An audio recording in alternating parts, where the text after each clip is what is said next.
Hey, and welcome to the Creative Marketing Show. I'm your host, Angela S. Doyon. This is the podcast for ambitious women in business looking to cut the BS, stop dancing for likes, and learn to create honest and genuine marketing strategies that don't cause burnout and overwhelm. Have a question about content creation, social media, or maybe you're looking for more clarity on how to take your business to the next level. This is the show that brings the answers to your questions each and every week.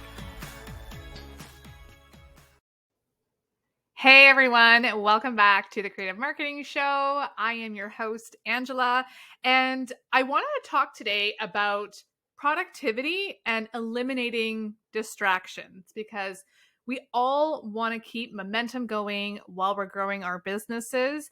And especially if you work from home, there can be a lot of distractions. Personally, I work majority from home, and I have had to implement some boundaries to make sure that I can keep myself on track. And so it's not even just about boundaries, it's also just the everyday distractions like the Ring doorbell going. I couldn't have planned that any better. Normally, I don't hear my Ring doorbell, but it just happened to go. So there you go. Just those little dings that can come and distract us. Now, do I feel like I want to go check my front porch to see if my Amazon delivery came? Yeah, kind of now with that ding. So that is a perfect segue into today's episode. How can we eliminate the distractions, have more productivity, and save time? I mean, if you've been following me for a while, you know that I'm all about efficiencies.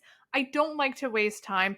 I want to make sure that I'm on track. I'm getting everything done, whether it's for my clients or for my own business goals.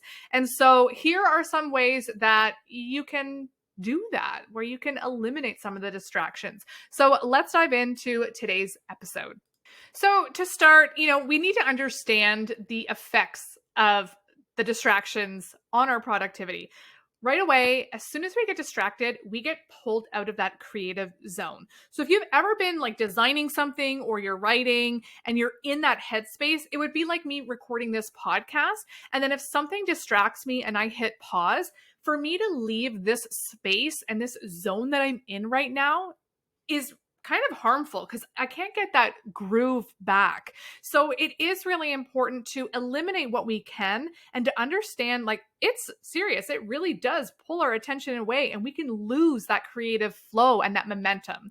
So some of the common distractions, what are they? Well, I think the obvious one, social media, just picking up that phone and just seeing, that notification come through right away. If I did that every time I was recording or writing or working on client work and just got sucked down that rabbit hole, yeah, you've lost me. Even if it's just a couple of minutes, those add up. If that's something you're doing multiple times a day, we're talking like you could lose an hour, even multiple hours just by accumulating those 5 minutes, 10 minutes here and there throughout your day. So I often hear, people have asked me, like, how do you manage your time so well? And I have to say, I think because I know where it can take me, and then that's really frustrating. I also have goals where I like to stop my day at a certain time so that I can enjoy some more time with my family, maybe go get my nails done, maybe read for a little bit, soak up the sun, go for a nice long walk. Like, those are things that are really important to me. And so when I can prioritize my schedule by eliminating and being really efficient, I'm going to reap the rewards, and I want that for you too. So it isn't just social media. Again, I work from home, so there are things like the mailman coming to the door, an Amazon delivery. I have had it before where I've left a note on the door, especially when I'm doing podcast recordings, where it's like, I'm in the middle of recording. If you could please not ring the doorbell, because it's so frustrating when that happens. And it's nobody's fault, but if I can prepare that a little bit better, that's a win. But it's the same thing with phone calls. So it's not just social media, it's phone calls, it's even emails. Now, I know we're working on our business, we're working during the day or whatever your hours look like. So I understand it. I need to be connected to my email if I'm having clients email me. But what I like to do is I keep everything like structured so that I'm not interrupted. There's a time for email, and then there's also a time for social media, but then there's a time where I need to just lock it in and dial in with the task at hand. So we've talked about our distractions, social media, people coming to the door, phone calls, emails, and I don't want to label the people we love the most as a distraction, but if you work from home like me, and currently right now it's summertime, I want to make sure that I'm available to my family. So really structuring the day so that it's not like, oh, you're interrupting mommy. Today I'm recording this podcast because my son is at camp. So really properly planning out and knowing, okay, when do I have the time where I know I can really focus and be uninterrupted for the things that, like a podcast, it's not fun if someone walks into the room while I'm recording, or when the garage door opens, or anything that's loud and noisy and distracting. So really taking into account, how can we structure our schedules? And sometimes that's planning a few weeks in advance, especially when we're thinking summer holidays. It's the same thing when my son is in school. Well, then I know I'm going to try and crush out my podcast recordings during the time he's at school, because I get the most quiet there. Same thing, just talking about schedules with my husband, who also half the time works from home, where it's really navigating. Even he knows if I'm in a podcast session, like I'll put it on our shared family calendar so that if he's pulling in, it's like, my office is right above the garage. So I'm like, don't open the garage. Normally he can see me through my window when I have like my lights on and my hands flailing because I talk with my hands. So it is nice to just be able to set ourselves up that way so that we're prioritizing what we need to efficiently and effectively get what we need done. So how do we create a really productive work environment that can minimize the distractions? So I did mention social media, email, phone. So these would be categorized as like digital distractions, right? So how can we manage that? Some of the things that I do on any given day, my phone is on do not disturb. I love with the iPhone that I can just easily toggle to that. I have a few favorites marked in my phone, such as my husband. So of course, if he needed to get in touch with me, I want to make sure that I don't miss his call, especially in the case of an emergency. Same thing with like my son's school. I do have that because that's a priority for me. So if they need to call, I need to make sure I'm available. I'm never too busy for that. But otherwise, when any phone calls come through or any voicemails, I'm looking at my phone right now. I missed a call. Oh, it says likely spam. See, if that had rung while I'm in the middle of like recording this and it was spam, I would have been pissed. Like, dude, you're interrupting. But I have mapped it out that way so I don't hear the ringer. So it's always off. Yes, I miss a lot of calls. Sometimes I'm like, I got to turn it back on. But I do find it keeps me really focused, because then I'm not, out of curiosity, like who's calling, even like it doesn't even vibrate. Like I don't even have it on silent and then it vibrates. It's nothing. So I feel like ever since I did that, I'm less distracted. And that goes for everything. I get 0 notifications on my phone. I don't see it silently pop up. I don't get the dings, the pings, the rings. I get none of that. All of it is turned on silent, because even if I just happen to look at my phone, when the light, it goes brighter, and if it was maybe an Instagram DM or a message or a notification, I don't want to be distracted by it. I want to be intentional. So then when I decide that, okay, I've gotten what I need to get done, I'm going to go check in and see what's happening on Instagram or Threads or whatever it may be. So disabling anything that's like non-essential notifications has been amazing to keep me locked in and focused on the task at hand. It's the same thing for emails. I typically have my emails closed. Even on my laptop, I have my do not disturb on, so I don't see those pop-ups in the right-hand corner or hear the dings.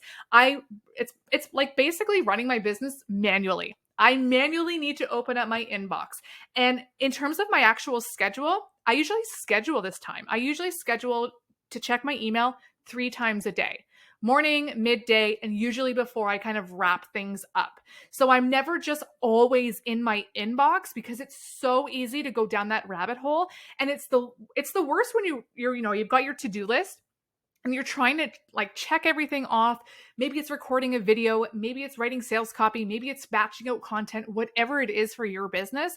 And then seeing an email come through, and maybe it's a client and it's like an urgent email. Or again, sometimes we put a lot of emphasis that everything is urgent. Not everything is urgent. I'm just going to full disclosure there. But if you're like me, I would get triggered of like, I need to respond to this. I want to be a good I want to be great to my clients. I want to make sure that I'm serving them well. But of course, 9 times out of 10, our clients aren't expecting us to whip around within like 20 minutes or even 30 minutes or even 2 hours or even in a half day or a day.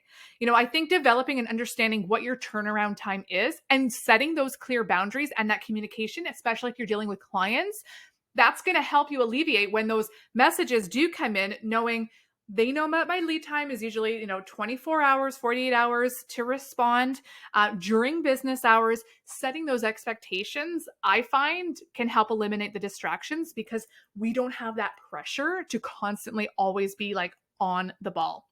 So just some food for thought there. Do not disturb mode, make it become your best friend. It's amazing. Now, again, you might not work from home. You might have an office space. Whatever your space looks like, I'm going to move into like an effective workspace. So I know for myself, I like to be very fluid.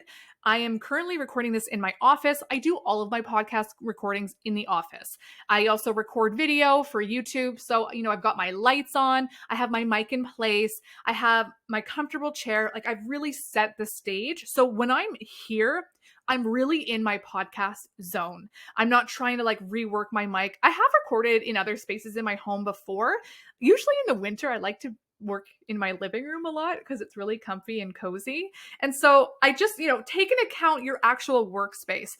I am certainly more creative when I walk into my office and it's like pristine and clean. I feel really efficient. It does, really focus on your mood. So look at your workspace. How can you make it feel really good where you're inspired and focused? Focus is really one of the big words we want to look at right now. And then even paying attention to the little things. Your lighting, if your room is really like dark and dreary, open up a window. I always have my big window open. I'm sure my neighbors think like they have no idea what I'm doing, but I'm in front of a computer on a mic waving my hands half the time. I know they see me when they're walking by with their dogs. Who cares? I love the bright light. It makes me feel alive and energized. The same thing with like your chair, your comfort level. If you're uncomfortable, you're probably not going to be as proactive and productive. I also have one of those stand-up desks. Some days I feel like recording while I'm standing. A lot of the times inside my membership, when we're doing live trainings, I like to stand because I feel like I just have this surge of energy. So look at your workspace and make sure that it's accommodating a good energy and that you feel really good about working in that space. And sometimes that switches up. If you know me, like it's summer right now, usually like I just brought all my laptop, my mouse, everything in. I was just out on the back patio all morning under the shade, but it's beautiful. I can hear the birds sing in the background. I don't feel like I'm missing out on this beautiful, stunning day. So I like to be able to be fluid and work from there. Lately, I've also, usually a couple times a month, I will pack up my laptop and I will go to Starbucks and I'll sit there all morning, get myself a really, really good latte and just hang out there. And I find when I'm there, like I've sat there for like 3 or 4 hours before, and then I go and get it like at lunch or whatever. But to be out of my normal space, it feels really refreshing. Now, again, I pre-plan that where I'm like, what can I bring to Starbucks that I know I can work on? Obviously, it would be a morning where I don't have meetings because I don't want to be one of those people that's at Starbucks and I'm a loud talker anyway. I know this. I'm aware. Don't worry, I'm aware. So I don't want to be on calls or Zooms while I'm at a coffee shop because that can be distracting for others. And it's also another business if like to hear what I have to say. Same thing, I would never record a podcast at Starbucks. So, when I have work where it's like, usually it's when I create content. So if I'm working for clients and I'm creating content for them, I'm like, great, I'm going to go over to Starbucks and I'm going to like hammer out, like invest like 3 or 4 hours and get everything they need. And it works. It's just like being out of the distractions of the dishes in the sink. Again, if you work from home, you know what I'm talking about, where you're trying to get your work done and you can see the dishes or you can see the dog hair on the floor and you're tempted to like fold that laundry or vacuum or whatever. It's a struggle. So actually, I will sneak that in there. If you work from home, usually I try to get up a little bit earlier and, between my husband and I, like we all share our roles to tidy up. And again, that's all about that space. When I like to work at my kitchen counter, I don't enjoy working at my kitchen island if my kitchen is an absolute disaster. No, but when it's fresh and clean and I light a candle, it feels really good. So sometimes, at the end of the day, before I get supper going, maybe it's a nice big tidy up. Same thing in the morning, like putting all the dishes away, emptying the dishwasher, cleaning off the countertops, and now it feels like a really nice, enjoyable space. That can work wonders. And then you don't feel like, midway through your day, you start cleaning and then you're going down that hole. And then you're like, oh my gosh, I didn't get as much done today. So again, these are just some of the things that I like to do because I do like to have a cutoff time to my day. I like to have a boundary of separates my work and my personal life. And, so much of our work as entrepreneurs, we feel like they're really merged. But I do think it's important to have that separation. I like to turn things off. I really want to be present for my son and for my husband and for myself as well and for my friends. So having those little boundaries in place are important. And what I will say too is it's also okay to schedule a little break throughout the day. So the last thing I'll share, and I've shared this on a previous episode before of how I like to time block. I will literally write out my day. And if you know me, you know I don't call it a to-do list. I call it on the go.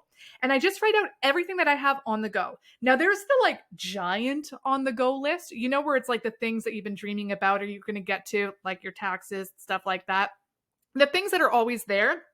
And then there's the things that are priorities. So I have the big on the go list. And then typically at the end of each of my work days or in the evening after dinner, I'll just take a few minutes and I'll write out, okay, what can I pull from the on the go, the big major list, and what can I allocate for that next day? And I will allocate usually in blocks of an hour to an hour and a half. I don't usually block anything over 2 hours because mentally, after 2 hours of doing the same thing, it can be really draining and you can hit those blocks. So I have found nothing more than an hour and a half, and then I'll switch the task to something else on that list.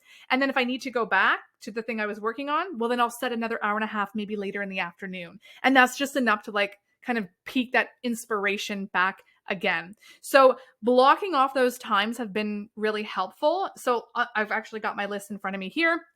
So for today, I put, 8 a.m., walk the dog, 8:45, drop my son off at camp. And then by the time I get back, I give myself a little leeway. Maybe I want to stop at Starbucks drive-thru.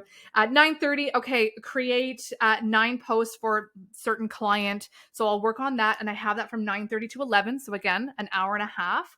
And then a little break, put 15-minute, 30-minute break. I like to schedule my lunches in there too, where ideally it's by noon, take a break. Go for a walk. So, I love to get out and walk the dog. Sometimes, having a FaceTime with a friend during the day just to kind of get out of the work mode, that has been really helpful too. To just, even 30 minutes is enough to just, okay, I feel like I've had a break. Sometimes I'll make myself an ice cream cone, especially when my son's not here. It's uninterrupted ice cream is the absolute best. So again, scheduling a little bit of breaks in between it's ideal. I mean, take a break, right? Take a break. Okay, so making sure that we're establishing a really clear workspace, putting in some boundaries, dedicating our time to certain tasks in nice time blocks or certain ways. And then of course, the things we can manually control. So maybe turning off notifications for social media, for your email, having do not disturb on, having no dings, rings, and pings, maybe putting up a note for the mailman not to knock if you're recording, whatever that looks like. But just focusing on, how you can really manage your day properly so you can be more efficient, get more work done, but not lose that mental clarity and your focus. So these are just some of the things that have worked for me, and I hope if you try something like this, it'll work for you as well. Otherwise, I'd love to hear more about what you do to stay productive and to really crush through all your tasks without sacrificing your personal time and your mental well-being. So if you want to share with me, you can send me a DM on Instagram at angela.s.doyon.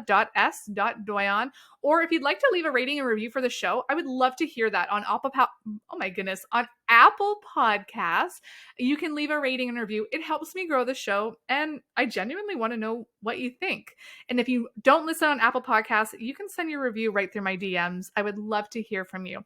Otherwise, thank you for tuning in. My name is Ange, and I love creating these episodes each and every Wednesday. So make sure you stay tuned because I've got one coming at you next week. Enjoy the rest of your day.